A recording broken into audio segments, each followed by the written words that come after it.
క్రీస్తునందు ప్రియమైన Jesus army machine YouTube వీక్షకులందరికీ మన ప్రభువును రక్షకుడునైన యేసుక్రీస్తు నామములో శుభవందనాలు తెలియజేస్తూ ఉన్నాను. యేసుక్రీస్తు మూలంగా కలుగు ప్రతి ఆశీర్వాదాలు మీకు మీ కుటుంబాలకు కలగాలని కోరుకుంటూ ఉన్నాను. దైవికమైన విషయాలు నేర్చుకోవడానికై దైవ స్వరూపం మీలో ఏర్పరచబడి మీరు నిత్యత్వంలో యుగయుగాలు ఉండాలని ఆశిస్తూ ఈ వాక్య సందేశాలను మీకు తెలియజేస్తూ ఉన్నాను. ఆసక్తితో వీక్షించండి, ఆలోచించండి, పరీక్షించండి, పరిశోధించండి, మేలైన దాన్ని చేపట్టి నిత్యరాజ్యం కొరకు సిద్ధపరచబడండి. దేవుడు ఆ రీతిగా మిమ్మల్ని అందరినీ నడిపించునుగాక. ఆమెన్. దైవ గ్రంథములో చాలా విశేషమైన అద్భుతమైన కార్యాలను దేవుడు పరిశుద్ధాత్మ ద్వారా రాసిపెట్టి ఉంచాడు. రాసి పెట్టబడినవే మరలా మనం చదువుతూ ఉన్నాం.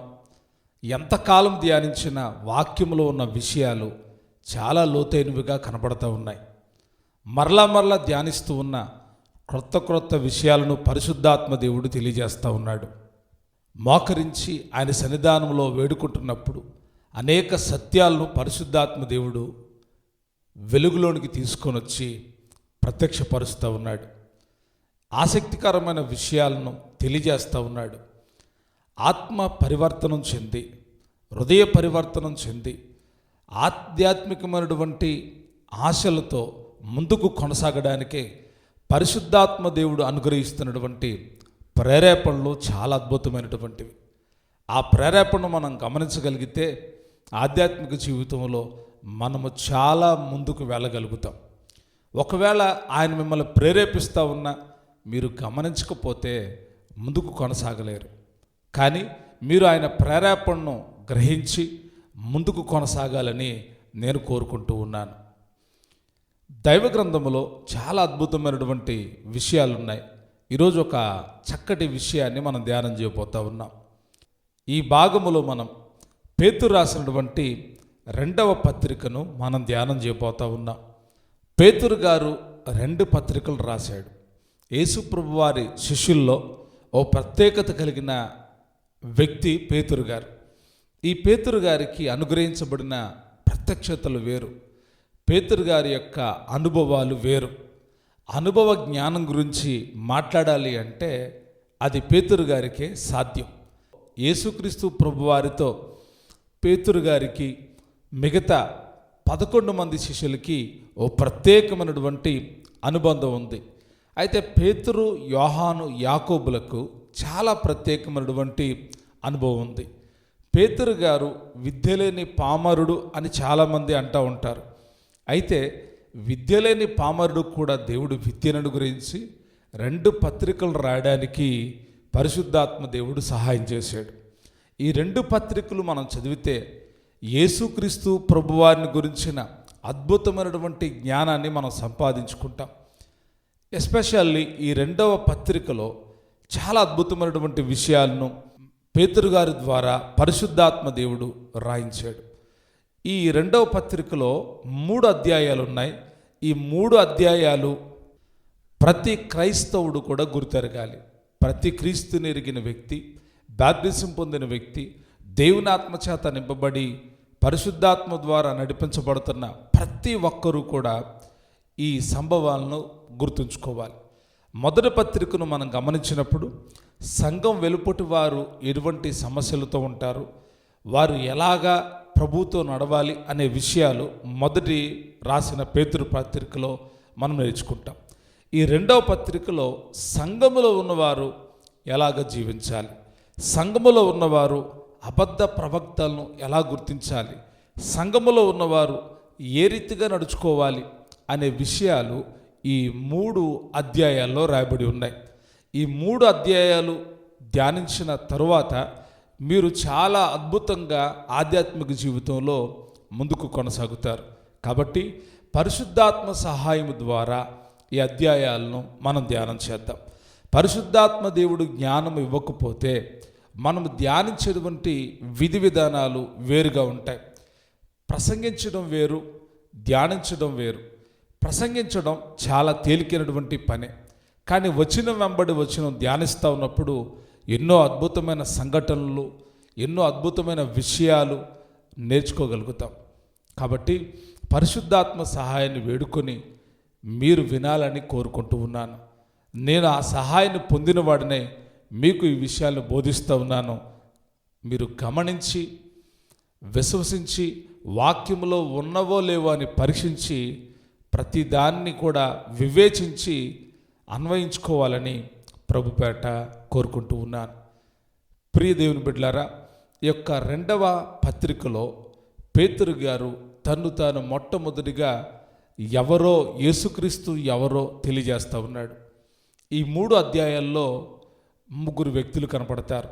మొట్టమొదటిగా యేసుక్రీస్తు ప్రభువారు ప్రధానమైన వ్యక్తి, రెండవదిగా విశ్వాస సంబంధమైన పరిశుద్ధులు, మూడవది అబద్ధ బోధకులు. ఈ అధ్యాయాలు మీరు ధ్యానిస్తూ ఉన్నప్పుడు పరిశుద్ధులు ఎలా పరిపూర్ణులు అవుతారో, యెషయా గ్రంథములో తప్పక తొట్టిల్లుతారు అని చెప్పినప్పటికీ ఇవి మీరు కలిగి ఉండడం మూలాన మీరు ఎప్పటికీ తొట్టిల్లరు అనేటువంటి ఓ అద్భుతమైనటువంటి వాగ్దానము, వాక్య భాగము మనం నేర్చుకుంటాం. అంత మాత్రమే కాదు, యేసుక్రీస్తు ప్రభువారు ఎటువంటి వాడో ఈ యొక్క అధ్యాయాల్లో మనం గమనించగలుగుతాం. కాబట్టి శ్రద్ధ కలిగి ఈ వాక్య భాగాలు విని ఆధ్యాత్మికంగా బలపరచబడతారని కోరుకుంటూ ఉన్నాను. పరిశుద్ధాత్మ దేవుడు మీకు సహాయం అనుగ్రహించి ఆ రీతిగా నడిపించునుగాక. పేతురు రాసినటువంటి 2వ పత్రికలో మొదటి 2 వచనాలు మీ ముందు చూస్తున్నాను, గమనించండి.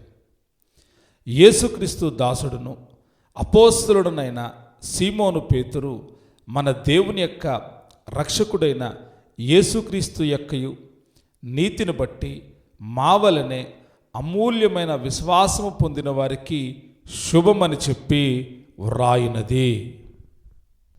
ఈ వాక్య భాగములో మనం గమనించినప్పుడు పేతురు గారు ఎవరో తెలియజేస్తూ ఉన్నాడు. మనము దైవ గ్రంథంలో మనం చదివినప్పుడు పేతురు గారు చేపలు పట్టుకునేటువంటి ఒక జాలరి. చేపలు రకరకాలుగా పడతారు. పేతురుకున్నటువంటి అనుభవం ఆ సముద్రంలోనికి వెళ్ళి, నదిలోనికి వెళ్ళి చేపలు పట్టడం అనే ఓ మంచి వృత్తి పేతురు గారికి ఉంది. అయితే ఒకానొక దినాన యేసుక్రీస్తు ప్రభువారు పేతురు జీవితంలోనికి వెళ్ళారు. ఎప్పుడైతే పేతురు గారి జీవితంలోకి యేసు ప్రభువారి యొక్క మాటలు ప్రభావితం చేసినాయో, వెంటనే పశ్చాత్తాపపడడం, మారు మనసు పొందడం, ఓ శ్రేష్టమైన తీర్మానాన్ని చేసుకోవడం జరిగింది. చాలాసార్లు వాక్యం వినేవాళ్ళు చాలామంది ఉంటారు. విని చాలా సంవత్సరాలు జరుగుతుంది, కానీ యేసేను వెంబడించడానికి ఏమాత్రము ఇష్టపడరు. కానీ పేతురు గారి జీవితాన్ని మనం పరిశీలన చేసినప్పుడు యేసయ్య మొట్టమొదటిగా అక్కడ 2 దోణెలు ఉంటే పేతురు తినటువంటి దోణిని అడిగి, అయ్యా నేను కొద్దిసేపు జనాలకి వాక్యాన్ని బోధిస్తానని చెప్పి ఆ దోణిలో ఆయన కూర్చుండి ఆ వచ్చినటువంటి జన ప్రవాహానికి ఆయన వాక్యాన్ని బోధించిన పిమ్మట వారు తిరిగి వెళ్ళిపోయారు. వారు వెళ్ళిపోయిన తర్వాత పేతురు గారితో యేసయ్య మాట్లాడుతున్నాడు. ఇదిగో నీ దోణిని కొంచెం లోతుగా నడిపించు అన్నాడు. మారు మాట్లాడకుండా పేతురు గారు నడిపించాడు. నడిపించిన తరువాత యేసయ్య చెప్తున్నాడు కదా, ఇదిగో ఇప్పుడు నీ వల వెయ్యి అంటున్నాడు. అయితే పేతురు ఏమంటున్నాడో తెలుసా? ఏలినవాడా, రాత్రంతా మేము ప్రయాసపడ్డాం, కానీ మాకేమీ దొరకలేదు. అయినను నీ మాట చొప్పున వల వేస్తాను అని యేసు ప్రభువారు యొక్క మాటను విశ్వసించి నమ్మి వల వేశాడు. వల వేయంగానే జరిగిన కార్యం ఏంటో తెలుసా? విస్తారమైన చేపలు ఆ వలలో పడినాయి. తన జీవితంలో ఎప్పటికీ చూడనటువంటి ఆ గొప్ప అద్భుతం ఆ రోజు పేతురు గారు చూడగలిగారు. ఏంటి అద్భుతం? విస్తారమైన చేపలు. ఏంటి విస్తారం అంటే? ఒక దోణి కాదు, అక్కడ ఉన్నటువంటి మరొక దోణి, 2 దోణెల నుండా రాశిగా చేపలు పోయాల్సిన పరిస్థితి, వల పిగిలిపోయినటువంటి పరిస్థితి. యేసు ప్రభు వారి మాట వినిన తరువాత పేతురు జీవితంలో జరిగిన అద్భుతం వేరు, పేతురు కళ్ళెదుట జరిగిన అద్భుతం వేరు. పేతురు బాహ్యంగా చూస్తూ ఉన్నాడు. విస్తారమైన చేపలను చూసి వెంటనే ప్రభు వైపు చూసి సాగిలు పడిపోయి, నేను మంచివాడిని కాదయ్యా, నన్ను విడిచిపెట్టి వెళ్ళిపో, నేను మంచోడు కాదు, నేను పాపాత్ముణ్ణి అని పశ్చాత్తాపపడడం మొదలుపెట్టాడు. తన సహోదరుడైనటువంటి ఆంద్రియా, యాహాను, యాకోబులు అక్కడికి వచ్చినప్పుడు, రండి మీరు నన్ను వెంబడించండి, నేను మిమ్మల్ని మనుషులు పట్టే జాలను చేస్తాను అని ఆయన ఒక మాట పలకంగానే వాక్యంలో రాయబడి ఉన్న సంగతి, వారు తమ దోణెలను విడిచిపెట్టి ఆ విస్తారమైన చేపలను, రాశిగా ఉన్నటువంటి చేపలను అక్కడ విడిచిపెట్టి వెనువెంటనే యేసయ్యను వెంబడించడం మొదలుపెట్టారు. జీవితంలో వెంబడించడం పెద్ద విషయమేనా అనుకుంటాం. చాలా విశేషమైన కార్యం. దేవుడు పిలిచిన వెంటనే లోబడిన వాళ్ళు దైవ గ్రంథములో ఎంతోమంది ఉన్నారు. ఆయన మాటకు చెవియొగ్గి అబ్రహాము తన కుమారుణ్ణి బలర్పించాడు. ఆయన మాటకు చెవియొగ్గి నోవాహు తనకున్నదంతయు ఖర్చు చేసి ఓ పెద్ద వాడను నిర్మించాడు. ఆయన మాటకు చెవియొగ్గి యాకోబు ఆయన చెప్పినట్లుగా చేశాడు. ఆయన మాటకు చెవియొగ్గి మోషే ఇశ్రాయేలును నడిపించడం మొదలుపెట్టాడు. ఆయన మాటకు చెవియొగ్గిన సమూయేలు గొప్ప ప్రవక్తగా మారాడు. దావీదుని దేవుడు ఆశీర్వదించాడు. ఆయన మాట విన్నాడు, కానీ సౌలు ఆయన మాట ప్రకారం జరిగించలేదు. దేవుని యొక్క కృపను పోగొట్టుకున్నాడు. దేవుని మాట విని వెనువెంటనే ఆయన చెప్పిన పని ఎవరు జరిగిస్తారో వారిని దేవుడు తప్పకుండా ఆశీర్వదిస్తాడు. అయితే కొన్నిసార్లు చాలామంది దేవుని స్వరాన్ని గుర్తుపట్టలేకపోతున్నారు, దేవుని మాటను వినలేకపోతూ ఉన్నారు, దేవుని దగ్గరికి రాలేకపోతున్నారు. పేతురైతే వెనువెంటనే ఆయనను వెంబడించడం మొదలుపెట్టాడు. నేటి కాలంలో చాలామందికి దేవుని యొక్క స్వార్థ ప్రకటించబడుతుంది, కానీ ఆయన రాజ్య సువార్త ప్రకటించబడుతుంది, కానీ ఎంతమంది ఆయన్ని వెంబడించగలుగుతున్నారు? వాక్యం వినిన వెంటనే పశ్చాత్తాపపడి తమ పాపాలను ఒప్పుకొని ప్రభుతో నడవడానికి, ప్రభుతో కొనసాగడానికి ఎంతమంది తీర్మానం చేసుకుంటున్నారు? ఇక్కడ మనం గమనిస్తే ఒక పక్క విస్తారమైన చేపలు కనపడుతున్నాయి, మరొక పక్క యేసు ప్రభువారు కనపడుతున్నాడు. ఇప్పుడు ఆయన ఏమన్నాడంటే, యేసయ్య నువ్వు నమ్ముకున్నావు కదా, ఇతరులకు తెలియచేయి, నేనే ప్రభువుని, నేనే దేవుడిని అని వాళ్ళకి చెప్పట్లేదు. కానీ ఆయన అంటున్నాడు, మీరు నన్ను వెంబడించండి, మిమ్మల్ని మనుషులు పట్టు జాలలు చేస్తాను అనగానే యేసు ప్రభువారి యొక్క ఆ మాటలకు వారు తమ దోణెలను విడిచిపెట్టి ఆయనను వెంబడించిరి. యేసయ్యతో వెంబడించాలి అనుకున్న వాళ్ళు లోకాన్ని విడిచిపెట్టాలి. లోకముతో కలిసి యేసయ్యతో నువ్వు నడవలేవు. ఎందుకంటే లోకము యేసయ్యను విరోధభావంతో చూస్తూ ఉంటుంది. లోకానికి యేసయ్య అర్థం కాడు. లోకము దాని ఆశలతో ఉంది. కాబట్టి ఈ లోకములో ఉన్న వాటినైనా మీరు ప్రేమించమాకండి అని యోహాను భక్తుడు అంటాడు. లోకములో ఉన్నదంతయు శరీరాశ, నేత్రాశ, జీవపడం. పేతురుకు అర్థమైపోయింది, నేను ఇప్పుడు నా పట్ల అద్భుతం చేసిన ఆయనతో కొనసాగాలనుకున్నాడు.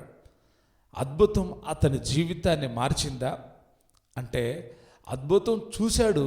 అయితే యేసయ్య వైపు చూస్తే వీటన్నిటికంటే విలువైనది నాకు దొరికింది అని పేతురు గమనించాడు. ఆ రోజే తీర్మానం చేసుకున్నాడు యేసయ్యతో నడవడానికి. ఆ రోజే తీర్మానం చేసుకున్నాడు యేసయ్యకు జీవితాన్ని అర్పించడానికి. తీర్మానమే కాదు, ప్రయాణం చేయడం మొదలుపెట్టాడు. ఆయా సందర్భాల్లో వాక్య భాగంలో ఈ రీతిగా ఉంది. యేసయ్య ఒక అతన్ని పిలిచాడంట, రానాయన నాతో పాటురా, నా వెంబడిరా అంటే అతను అంటాడు, నేను నా తండ్రి చనిపోయాడు, నా తండ్రిని పాతి పెట్టుకొని వచ్చి నేను వెంబడిస్తాను. మరొక అతను అంటాడు, నేను ఇంకా పెళ్లి చేసుకోలేదు, పెళ్లి చేసుకొని వచ్చి వెంబడిస్తానయ్యా. మరొక అతను అంటాడు, నువ్వు వెళ్ళినాయన తర్వాత వస్తాలే. సాకులు చెప్పేవాళ్ళు చాలామంది ఉన్నారు, కానీ విధేయత కలిగిన వాళ్ళు కొందరే. దేవుడు ఎవరిని ఆశీర్వదిస్తాడో తెలుసా? దేవుడు తన పిలుపును ఎవరి పట్ల స్థిరపరుస్తాడో తెలుసా? ఆ ఉన్నతమైన పిలుపులో మిమ్మల్ని బలపరిచి నడిపిస్తాడో తెలుసా? ఎవరైతే ఆయన మాటకు చెవియెక్కుతారో, ఎవరైతే ఆయన స్వరాన్ని విని ఆయనకు లోబడతారో, ఆయన వెంబడించడం మొదలు పెడతారో వారిని యేసయ్య తప్పకుండా ఆశీర్వదిస్తాడు, దీవిస్తాడు. పేతురు గారి యొక్క జీవితంలో చాలా అద్భుతమైన విషయాలు ఉన్నాయి. వెంబడించడం ఒక అద్భుతమైన విషయం అయితే, నిలిచి ఉండడం గొప్ప అద్భుతమైన విషయం. ఏంటండి, యేసయ్యతో నడవడం మొదలుపెట్టాడు. మరి యేసయ్యతో నిలబడ్డా? ఆయన భక్తిలో నిలబడ్డా? ఆయన కొరకు నిలబడ్డా? అంటే వాస్తవానికి యేసయ్యతో నడిచినప్పుడు చాలా అనుభవాలు పేతురు జీవితంలో కలిగినాయి. చాలా ప్రత్యక్షతలను పేతురు గారు పొందుకున్నాడు. సరే, పొందుకున్నాడు, మంచిదే. కానీ నిలబడ్డా అంటే నిజంగా యేసు ప్రభు వారి శిష్యుల్లో ఎవరు కూడా ఆయన మరణానికి ముందు నిలబడలేకపోయారు. ఆయన అప్పగించబడిన ఆ రాత్రి వారందరూ చెదిరిపోయారు. ఇంకా పేతురు గారా కొంచెం ధైర్యం చేసి ఆయనకి ఏం జరుగుతుందో తెలుసుకుందామని ఆయన వెంబడిస్తూ వచ్చాడు. అయితే ఆ రాత్రి యేసయ్య చెప్పాడు, ఇదిగో ఈ రాత్రి నేను అప్పగించబడబోతున్నాను అని చెప్తే, అది నీకు జరగదు ప్రభువా, నేనున్నాను, నీకోసం ప్రాణమైనా పెడతానన్నాడు. వెంటనే యేసయ్య అన్నాడు, నువ్వు చెప్పే మాట అది ఇప్పుడు జరగదు, తర్వాత జరుగుతుందేమో కానీ ఇప్పుడు జరగదు. ఈరోజు రాత్రి తెల్లవారుజామున కోడి కుయ్యకు మునుపు నీవు ముమ్మారు అబద్ధం ఆడతావని చెప్పాడు. ఒక 10 రోజుల గురించిన ప్రవచనం అని చెప్పలా, రాబోయే కాలాన్ని గురించిన ప్రవచనం అని చెప్పలా. ఈ రాత్రి తెల్లవారుజామున కోడి కుయ్యకు మునుపు సమయం కూడా చెప్తున్నాడు ఆయన. యేసయ్య ఎప్పుడైనా ఏదైనా చెప్పాడంటే ఆయన చెప్పింది తప్పకుండా జరుగుతుంది. ఆయన అన్నాడు, నువ్వు ఉదయం కోడి కూసే లోపే అబద్ధం ఆడుతావు అన్నాడు. వెబ్బెబ్బది నేను ఆడినయ్యా అన్నాడు. నిజమే, పేతుల్లో అంత భక్తి ఉంది, అబద్ధం ఆడకుండా జీవిస్తున్నాడు అప్పటికి. కానీ ఆ రాత్రి యేసయ్యను పట్టుకొని వాళ్ళు వెళ్ళిన తర్వాత ఒక చిన్నది వచ్చి అడుగుతుందంట, నువ్వు యేసు శిష్యుల్లో ఒకడవు కదా అంటే పేతురు అంటాడు, నేను కాదు, ఆయన ఎవరో నాకు తెలియదు అన్నాడు. రెండవ మారు అలాగే జరిగింది, మూడవ మారు అలాగే జరిగింది. పేతురు అంటున్నాడు, ఆయన ఎవరో నాకు తెలియదు. వెంటనే కోడి కూసిందంట. కోడి కూయడమే పేతురు హృదయంలోకి ఒక పశ్చాత్తాపం ప్రారంభమైంది. యేసయ్య చెప్పిన ఆ మాటలు పేతురు యొక్క మనసుకు జ్ఞాపకానికి వచ్చినాయి. అయ్యో, నా ప్రభు చెప్పాడే, నేను ముమ్మారు అబద్ధం ఆడానే అని. ఆ కోడి కూత శబ్దానికి హృదయంలో పశ్చాత్తాపం ప్రారంభమయ్యి వెలుపలకు పోయి సంతాపపడి ఏడుస్తూ అయ్యో అయ్యో అని గుండెలు బాదుకుంటూ ఉన్నాడు. ఆధ్యాత్మిక జీవితంలో తప్పును గుర్తెరిగి సరిచేసుకోవడం, ఆ సరిచేసుకొని ముందుకు వెళ్ళడం చాలా అద్భుతమైనటువంటి సంగతులు అయి ఉన్నాయి. పేతురు గారి జీవితంలో ఎన్నో చాలా ప్రాముఖ్యమైన సంఘటనలు ఉన్నాయి. కానీ మనం కొన్ని క్లుప్తంగా తెలుసుకుంటున్నాం. ఆయన పిలుపు విన్నాడు, ఆయన వెంబడించడం మొదలుపెట్టాడు. ఇప్పుడు పిలుపులో నిలబడడానికి ప్రయత్నిస్తున్నాడు. కానీ జరిగిన కార్యం ఏంటో తెలుసా? జరిగిన కార్యాన్ని మీరు గమనించినప్పుడు పశ్చాత్తాపడడం మొదలుపెట్టాడు. పశ్చాత్తాపడుతున్నాడు. తాను అబద్ధమాడానని గ్రహించి యేసయ్య మాట నెరవేరిందని తెలిసి పశ్చాత్తాపడడం మొదలుపెట్టాడు. ప్రియదేవుని బిడ్డలారా, ఆధ్యాత్మిక జీవితంలో నిలబడాలి అంటే పశ్చాత్తాపం, ఒప్పుకోలు చాలా ప్రాముఖ్యమైనవి. మనుషుడు నమ్మదగినవాడు కాదు. ఏదో ఒక రీతిలో ఏదో పొరపాటును జరిగిస్తున్న నీవు, దేవునికి వ్యతిరేకమైన కార్యాలు చేస్తున్న నీవు, దేవుని ఎప్పుడైతే ప్రభువా నన్ను క్షమించయ్యా, నీ చిత్తాన్ని చేయలేకపోయాను, నీ మాటను వినలేకపోయాను అని పశ్చాత్తాపడితే ఆయన క్షమించుటకు సిద్ధ మనసు కలిగిన దేవుడై ఉన్నాడు. ఈ యొక్క అనుభవంలో పేతురు నిలబడడానికి ప్రయత్నిస్తూ ఉన్నాడు. నిలబడే ప్రతి ఒక్కళ్ళు గుర్తుంచుకోవాలి, పశ్చాత్తాపడడం చాలా ప్రాముఖ్యమైంది. తదుపరి మనం గమనించినప్పుడు యేసు ప్రభువారు చనిపోయాడు, ఆయన తిరిగి లేచాడు, శిష్యులకు ప్రత్యక్షమయ్యాడు, ఆ తదుపరి పేతురు మరలా ఆంద్రియ యోహాను యాకోబులు మరలా వెళ్ళి చేపలు పట్టుకోవడం మొదలుపెట్టారు. యేసయ్య అది చూసి మరలా వచ్చి వారిని బలపరచడం మొదలుపెట్టాడు. తిరిగి వారి మనసులు స్థిరపరుస్తూ ఉన్నాడు. అక్కడితో ఆయన ఆగలేదు. వారికి ప్రత్యేకమైన ఉపదేశాలు చేశాడు. వారికి ఒక బాధ్యతను అప్పగించాడు. అన్నాడు, తండ్రి వాగ్దానం చేసింది మీ మీదకు పంపుతున్నాను. మీరు ఆ పరిశుద్ధాత్మ శక్తి చేత నింపబడి బయలుదేరండి. అప్పటి వరకు వేచి ఉండండి అంటే మేడగది పైనే వేచి ఉండి ఆయన వెళ్ళిన తరువాత 40వ దినాన ఆయన వెళ్ళిపోయాడు.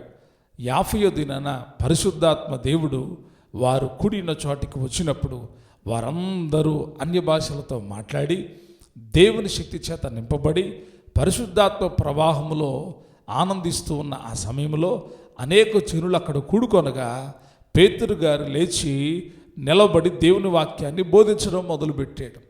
ఎప్పుడైతే యేసు ప్రభువాని గురించి ఆయన బోధిస్తూ ఉన్నాడో అనేకులు విని పశ్చాత్తాపపడి మారు మనసు పొంది సంఘములో ఇంచుమించు 3,000 మంది చేర్చబడ్డారు. పేతురు గారి జీవితంలో ఒకప్పుడు విస్తారమైన చేపలు చూశాడు. యేసు ప్రభువు వారు వెళ్ళిపోయిన తర్వాత ఆయన మాటను విని ఆయన మాటకు లోబడి ఆయన శక్తి చేత నింపబడి పరిశుద్ధాత్మ పూర్ణుడై ఎప్పుడైతే నిలబడి మాట్లాడాడో ఒక అద్భుతమైనటువంటి ప్రవాహాన్ని చూస్తున్నాడు. ఆయన మనుషులు పట్టు జాలలుగా కనపడుతున్నాడు.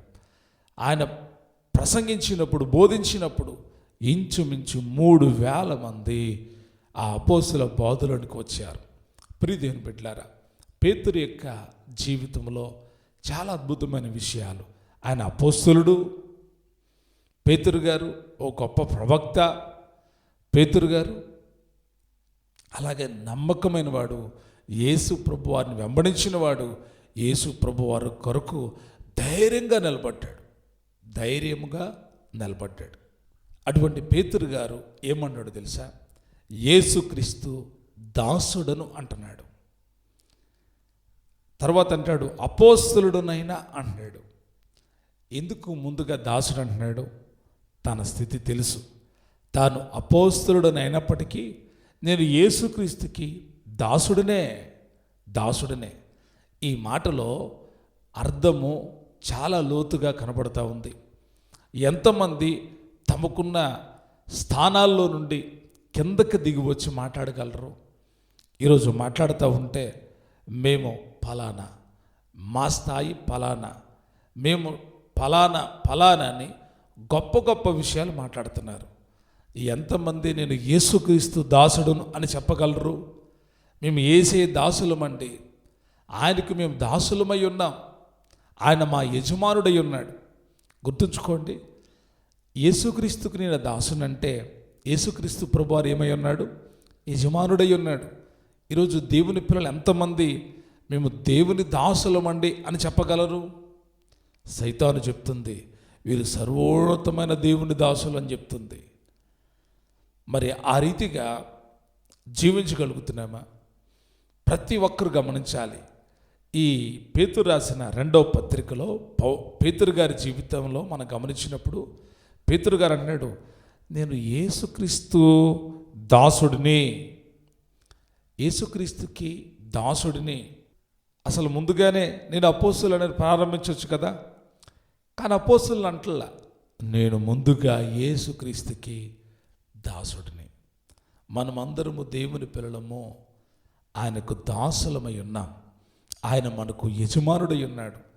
ఈ దాసుడు అనే మాటలో గొప్ప తగ్గింపు కనబడుతుంది. యజమానుడు అని చెప్పుకోవడానికి సంతోషమే, నేను యజమానుణ్ణి, నువ్వు నా కింద పనుడురా అన్నట్టు చూసే అనుభవం వేరుగా ఉంటుంది. ఈ రోజుల్లో యజమానులు ఎక్కువ ఉన్నారు, దాసులు తక్కువ ఉన్నారు. యేసుప్రభు వారు శిష్యులకు నేర్పిస్తూ ఉన్నప్పుడు నేను మీ మధ్య పరిచారకుని వలె ఉన్నానంటాడు. మరియు అంటాడు, నేను పరిచర్య చేయడానికి వచ్చాను. పరిచర్య చేయడానికి వచ్చినవాడు దాసుని స్వరూపం ధరించుకున్నాడంట. పౌలు గారు ఓ చక్కటి మాటను తెలియజేస్తాడు. ఒక్కసారి ఆ మాటను చదువుతాను, మీరందరూ కూడా గమనించండి. ఫిలిప్పీలకు రాసినటువంటి పత్రిక 2వ అధ్యాయం 5వ వచనం నుండి చదువుతున్నాడు, గమనించండి. క్రీస్తు యేసునకు కలిగిన ఈ మనసును మీరును కలిగి ఉండండి. ఆయన దేవుని స్వరూపం కలిగిన వాడై ఉండి దేవునితో సమానముగా ఉండుట విడిచిపెట్టకూడని భాగ్యమని ఎంచుకొనలేదు కానీ, మనుషుల పోలికగా పుట్టి దాసుని స్వరూపమును ధరించుకొని తన్ను తానే రిక్తునిగా చేసుకొనెను. ఎలా కనపడుతున్నాడండి? యేసుక్రీస్తు ప్రభువారంట ఆయన ధనవంతుడై ఉండి కూడా మనుషుల పోలికగా పుట్టి దాసుని స్వరూపము ధరించుకొని, దేవుని పిల్లమైన మనలో ఈ యొక్క దైవ స్వభావంలో ఓ భాగము దాసుని స్వరూపము ధరించుకోవడం, దాసులాగా మారిపోవాలి. యేసు ప్రభు వారికి నీవు నేను మనమందరం కూడా దాసులం అవ్వాలి. దాసులు ఎప్పుడు కూడా తమ ఇష్టం వచ్చినట్టు చేయడానికి వీల్లేదు. దాసులు ఎప్పుడు కూడా తమకు నచ్చినట్టు చేయడానికి వీల్లేదు. దాసులు ఎప్పుడు కూడా తమ ఇష్టానుసారంగా వెళ్ళిపోయి వాళ్ళ ఆశలు కొలది చేయడానికి లేదు. యజమానుడు చెప్పినట్టుగా దాసులు చేస్తే ఆ దాసులు ప్రతిఫలాన్ని పొందుతారు. యజమానుడు ఇచ్చిన దాన్ని ఆ దాసులు సక్రమంగా వినియోగించుకోగలిగితే వారికి ఆశీర్వాదం కలుగుతుంది. ఆయన వచ్చినప్పుడంట కొందరు దాసులేమో జాగ్రత్త కలిగి ఆయన ఇచ్చిన వాటినన్నిటిని భద్రం చేసి సంపాదించి అప్పగిస్తూ ఉన్నారు. కొందరు అప్పగించట్లేదు. వారు తిని త్రాగి తందనాలాడతా ఆయన ఇప్పుడు రాళ్లే, ఆయన వస్తాళ్లే, వచ్చినప్పుడు చూస్తాంలే, వచ్చినప్పుడు వెంటనే చెప్తాంలే అనుకున్నారంట. యేసే వారిని చూసి అంటున్నాడు, వీరు చెడ్డదాసులు, వీరి కొరకు కటిక చీకటి ఉన్నది, వీరు చెడ్డదాసులు, వీరు దేవుని రాజ్యాన్ని స్వతంత్రించుకోలేరు. ప్రియమైన దేవుని బిడ్డలారా, మనం యేసేకు దాసులముగా ఉందుముగాక. యేసుక్రీస్తు ప్రభువారు దాసుని స్వరూపం ధరించుకున్నాడు. ఆయన దాసుని స్వరూపం ధరించుకున్నాడు. ఆ స్వారూప్యాన్ని పేతురు గారు చూశాడు. అందుకే పత్రికను రాస్తూ అంటున్నాడు, నేను యేసుక్రీస్తుకి దాసుడను, నేను యేసుక్రీస్తుకి దాసుడును. మీరు దాసులేనా? మీరు అనుకోవచ్చు, మిమ్మల్ని దాసులని పిలవక స్నేహితులని పిలుస్తున్నాను. పిలుపులో ఏ రీతిగానైనా పిలవచ్చు. ఆయన వారిని అపోస్తలులని పిలిచాడు, బోధకులని పిలిచాడు, ఉపదేశకులని పిలిచాడు, శిష్యులని పిలిచాడు. ఈ పిలుపులు ఉన్నాయి. అయితే అద్భుతమైన పిలుపు అంటే దాసుని యొక్క పిలుపు చాలా ప్రాముఖ్యమైనది. ఎందరు దేవునికి దాసులు అయి ఉంటారో వారికి దేవుని ప్రత్యక్షత అనుగ్రహించబడుతుంది. యోవేలు ప్రవక్త అంటాడు, ఆ దినముల్లో నా దాసుల మీదను నా దాసురాండ్ర మీదను నా ఆత్మను కృమ్మరిస్తాను. పాత నిబంధనలో కొందరే దాసులుగా ఉన్నారు. అయితే క్రొత్త నిబంధనలో యేసు రక్తంలో కడగబడిన మనమందరం కూడా యేసయ్య స్వారూప్యంలోకి మార్చబడవలసిన మనమందరము కూడా దాసుని యొక్క స్వభావాన్ని ధరించుకోవాలి. మరలా గుర్తు చేస్తూ ఉన్నాడు, దాసుడు ఎప్పుడు యజమాను తట్టు కళ్ళెత్తి చూస్తాడు. యజమానుడు ఏం చెబుతాడు అని చూస్తాడు. యజమానుడు రాకు కోసం ఎదురు చూస్తాడు. యజమానుడు ఏమి ఇస్తాడా అని చూస్తాడు. యజమానుడు ఏం పని చెప్తాడా అని చూస్తాడు. ఈ రీతిగా దైవికమైనటువంటి ఆలోచన మీరు కలిగి ఉంటే దేవుని ప్రత్యక్షతలు అనేకములు దొరుకుతాయి. పేతురు గారు అన్నాడు, నేను యేసుక్రీస్తుకి దాసుడను. ఈ మొదటి భాగంలో పేతురు గారి జీవితంలో నుండి ఆయన యేసుక్రీస్తుకు దాసుడంట. ముందు విషయాలు నేర్చుకున్నాం. ఆయన పిలుపుకు లోబడి వెంటనే తీర్మానం చేసుకొని ఆయన వెంబడించాడు. వెంబడించడమే కాదు, ఆయన కొరకు నిలబడ్డాడు. నిలబడినటువంటి పేతురు గారు, ఆత్మతో నింపబడిన పేతురు గారు ఏం మాట్లాడుతున్నాడో తెలుసా? నేను యేసు ప్రభు వారికి దాసుని. ఈ వాక్య భాగం ద్వారా మీరు గమనించండి, మీరు యేసు ప్రభు వారికి దాసులై ఉన్నారా? ఆయన చిత్తం చేయడానికి మీరు దాసులుగా మార్చబడితే దేవుని ప్రత్యక్షతలు మీకు అనుగ్రహించబడతాయి. కాబట్టి ఈ వాక్య భాగం ద్వారా మీ ఆధ్యాత్మిక జీవితాల్లో ఓ తగ్గింపు కలిగిన జీవితం, యేసయ్యను వెంబడించే జీవితం, యేసు ప్రభు వారి కొరకు కడవరకు స్థిరముగా ఎన్నో శోధనలు వస్తాయి, అవమానాలు, నిందలు, అపనిందలు, ఇంకా ఆటంకాలు, అడ్డుగోడలు ఎన్నో వస్తాయి. వాటన్నిటి నుండి మీరు విజయాన్ని పొంది యేసు ప్రభు వారి కొరకు మీరు నిలబడాలని కోరుకుంటూ ఉన్నాను. ఈ మాటలన్నీ దేవుడు మీ హృదయంలో భద్రపరిచి మిమ్మల్ని ముందుకు కొనసాగింప చేయునుగాక. తప్పకుండా మరి యొక్క విషయంతో రేపటి దినాన్ని కలుసుకుందాం. అప్పటి వరకు ప్రభు కృప మనందరికీ తోడైండి నడిపించునుగాక. God bless you. Thank you. God bless you. దేవుడు మిమ్మల్ని అందరినీ దీవించునుగాక. Thank you.